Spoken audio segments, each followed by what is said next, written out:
तो 88,000 सौनकादि ऋषियों ने सूत जी महाराज जी से 6 प्रश्न किए।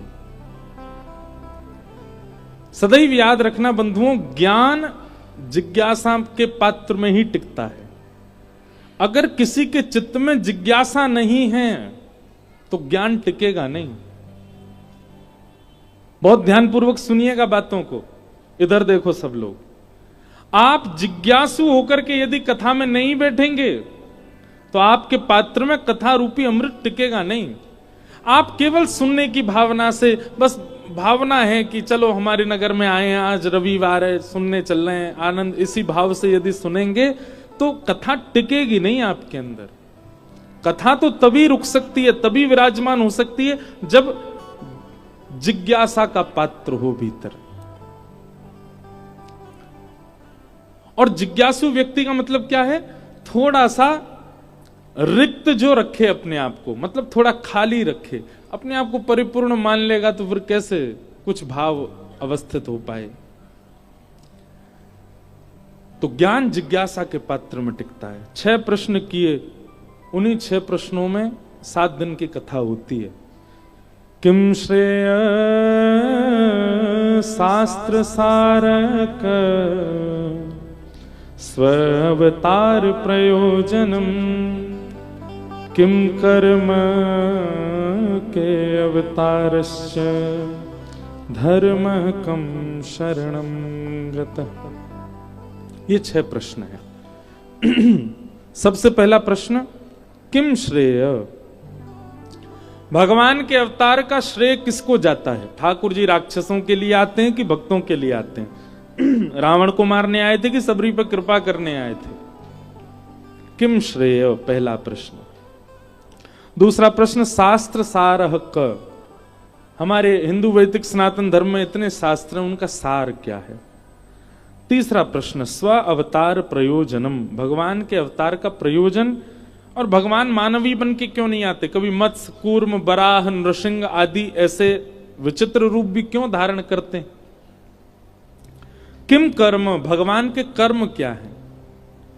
के अवतारश्च? भगवान के अवतार कितने हैं? कोई 10 कहता है, कोई 24 कहता है। और अंतिम प्रश्न है, धर्मः कम शरणम गतः? ये 6 प्रश्न हैं और इन्हीं 6 प्रश्नों के उत्तर में भागवत की कथा है। सबसे पहला प्रश्न, किम श्रेय? भगवान के अवतार का श्रेय किसको जाता है?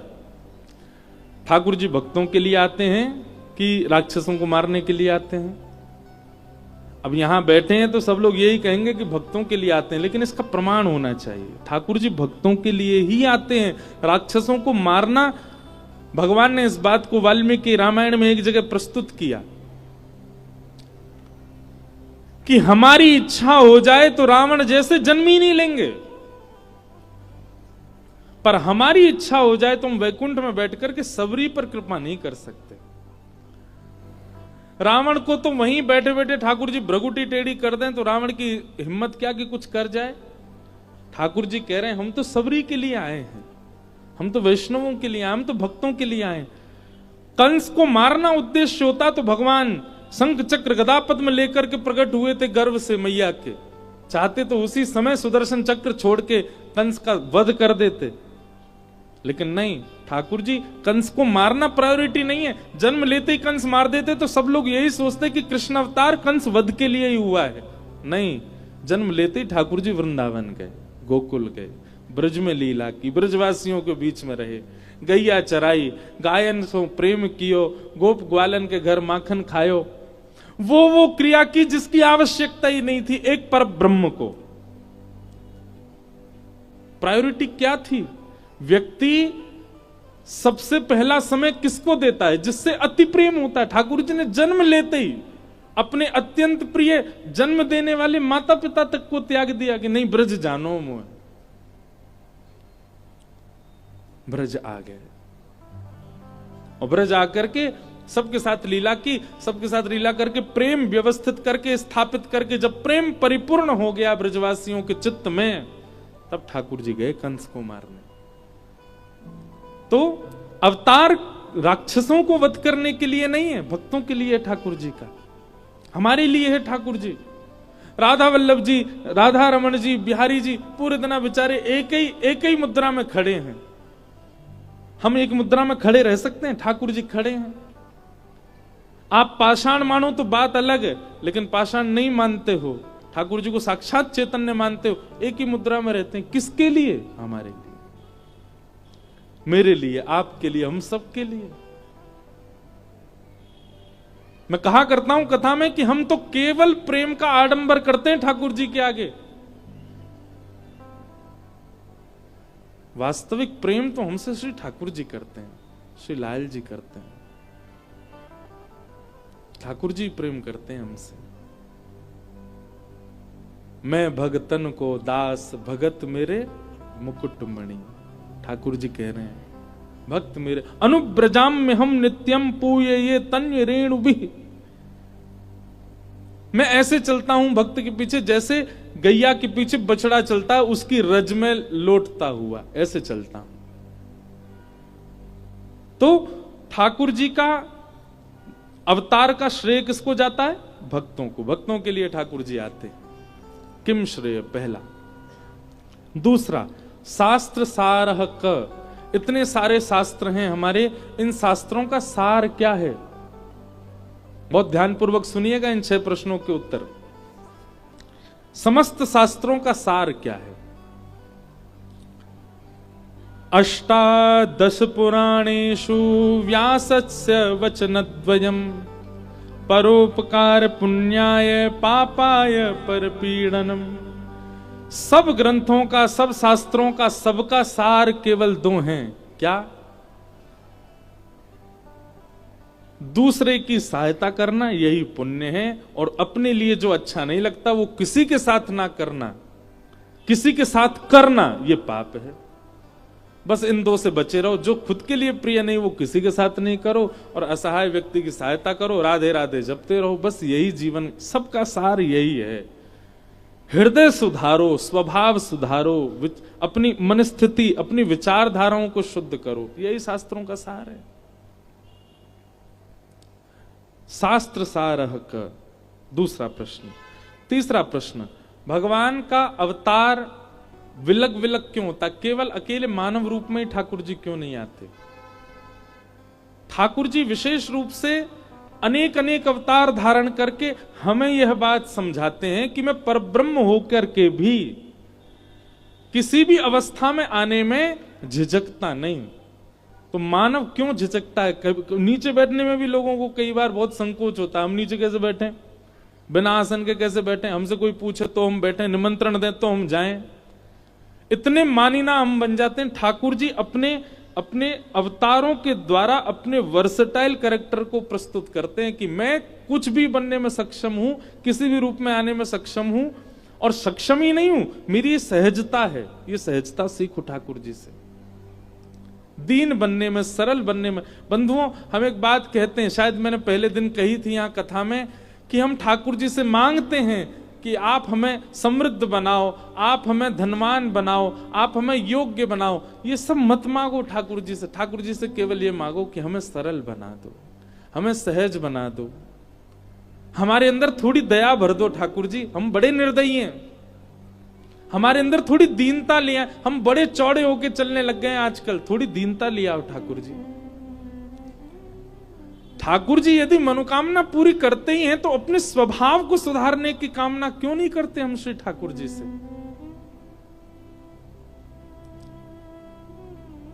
केवल वैभव, केवल संपत्ति, केवल संसार ही क्यों मांगना है?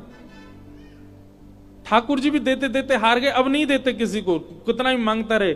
ठाकुर जी कहते हैं कुछ नया लेके आओ तो देंगे। मांगो ना ठाकुर, हमारा स्वभाव सुधार दो, हमारा व्यवहार सुधार दो, हमारे विचार सुधार दो, हमें दीन बना दो, हमें सरल सहज बना दो। ठाकुर जी को वही प्रिय हैं। भोंदू की कथा सुनी है?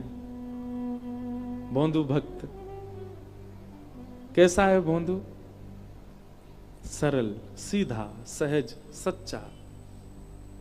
बहुत दिन से सुना ही नहीं, आज सुनाते हैं। भोंदू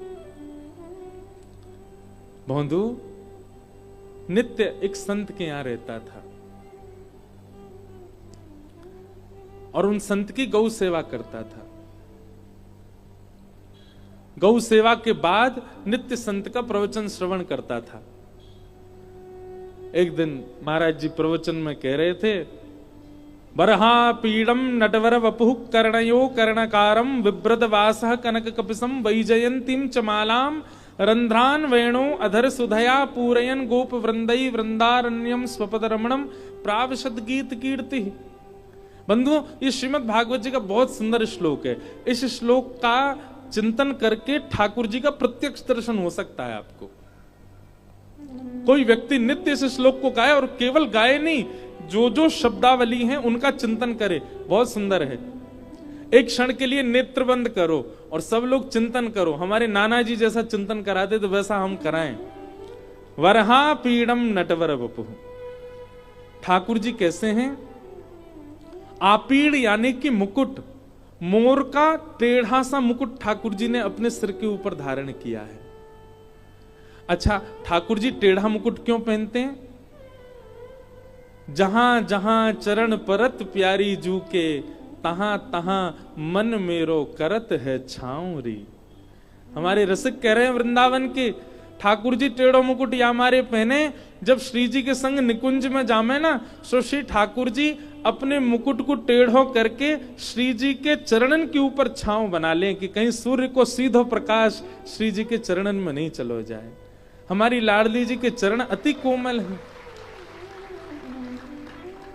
अरे कभी कभी चिंतन करे करो, श्री ठाकुर जी बांके क्यों हैं? वो टेढ़े मेढ़े काय क्यों हैं? वो टेढ़े मेढ़े ये हमारे हैं क्योंकि मुकुट पहन करके, और फिर सूर्य को प्रकाश कहां से आ रहे हो श्री जी के ऊपर, वाह के लिए ठाकुर जी अपने अंग की भंगिमा बनावे, और वाह के कारण ठाकुर जी त्रिभंग लली है गए। एक रास के पद में ठाकुर जी कहते भी हैं, तेरे कुटिल कटाक्ष ने मेरो तन कर धियो त्रिभंग, विचारो भोलो भंडारी, रास में चल श्यामा प्यारी। तो श्री ठाकुर जी मोर का मुकुट पहनते हैं, वो भी टेढ़ा पहनते हैं, तिरछा सा पहनते हैं। क्यों?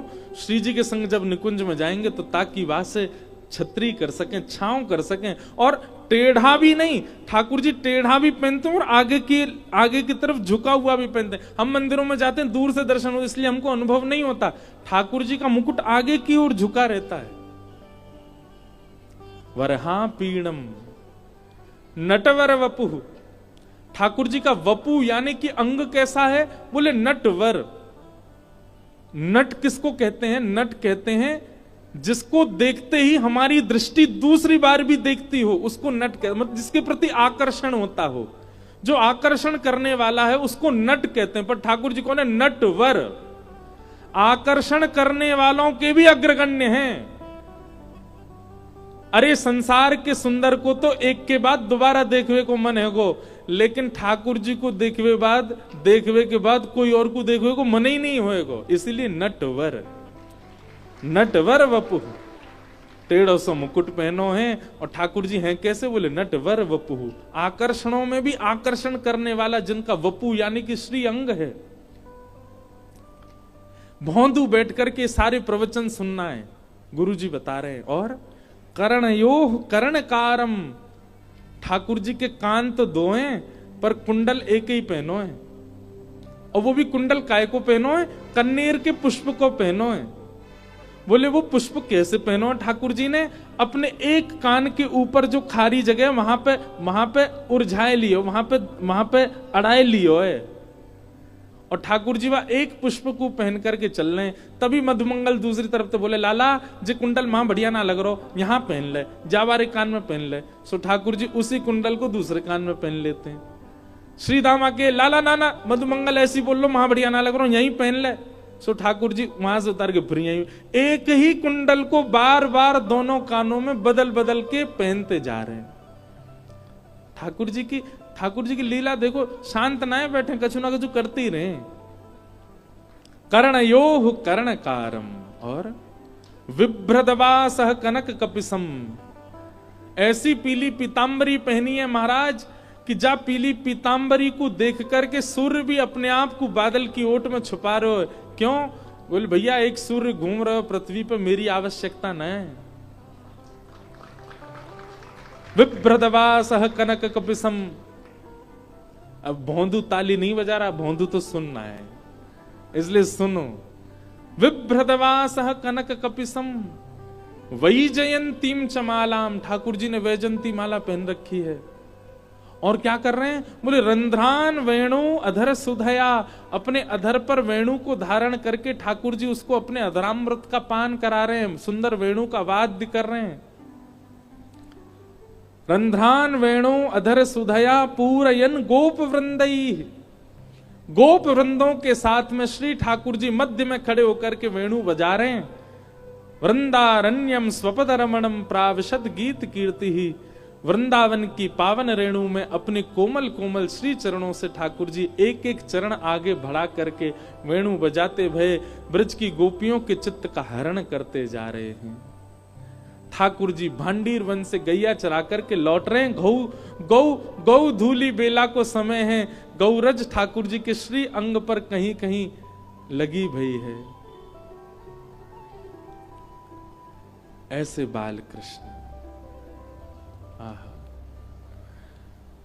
भोंदू बैठ करके सर्वांगीण अंग का चिंतन कर रहा था। ऐसा मुकुट पहनो होगा ठाकुर जी ने, ऐसे वस्त्र पहने होंगे, ऐसा कुंडल धारण कर रखो है, ऐसी पाग पहन रखी है, ऐसी वंशी बजा रहे हैं, ऐसी वैजंती माला गौरज ठाकुर जी के श्री अंग पे लग रही है।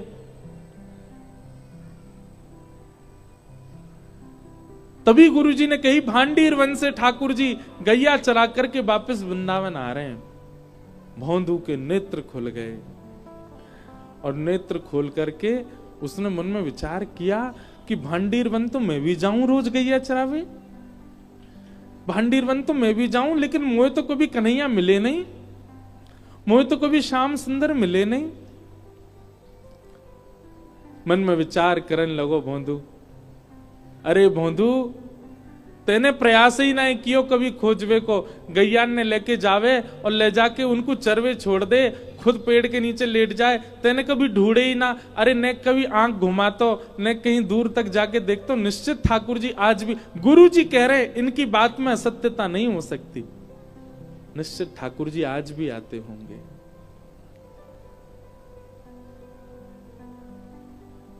वक्ता की वैष्णव की बात सुनकर के हमारे चित्त में, अब आप ब्रज में जाते हैं, 84 कोस की परिक्रमा करते हैं लोग, और 84 कोस की परिक्रमा करते समय ब्रजवासी वहां के बताते हैं यहां ठाकुर जी ने जे कियो, यहां ठाकुर जी ने जे कियो। जैसे ही लोग कहते हैं ये ठाकुर जी की फिसलनी शिला, यहां ठाकुर जी फिसलो करते, हमारे मन में पास्ट टेंस आता, ठाकुर जी फिसलते थे नहीं। अगली बार जब ब्रज में जाओ, कोई कहे यहां ठाकुर जी ने ये लीला, तो करते थे नहीं, करते हैं, इस भावना से देखो। आज भी करते हैं, आज भी लाल जी उस भाव का, उस स्थान का त्याग नहीं करते। भोंदू के मन में यही भावना आई, बोले गुरु जी कह रहे हैं भांडीर वन, तो मतलब या को मतलब है अब भी ठाकुर जी चरावे जामे, मोइये ना दिखे। आज भोंदू ने, अच्छा देखो एक बात बोले, भोरेन को सरताज कौन है हमारे ब्रज में? भोरेन में सरताज है हमारी किशोरी जी, सबसे ज्यादा बोली है। ठाकुर जी तो ज्यादा बोल, ठाकुर जी भोरे ना है, बहुत चतुर हैं, बहुत चंचल हैं, बहुत नटखट हैं।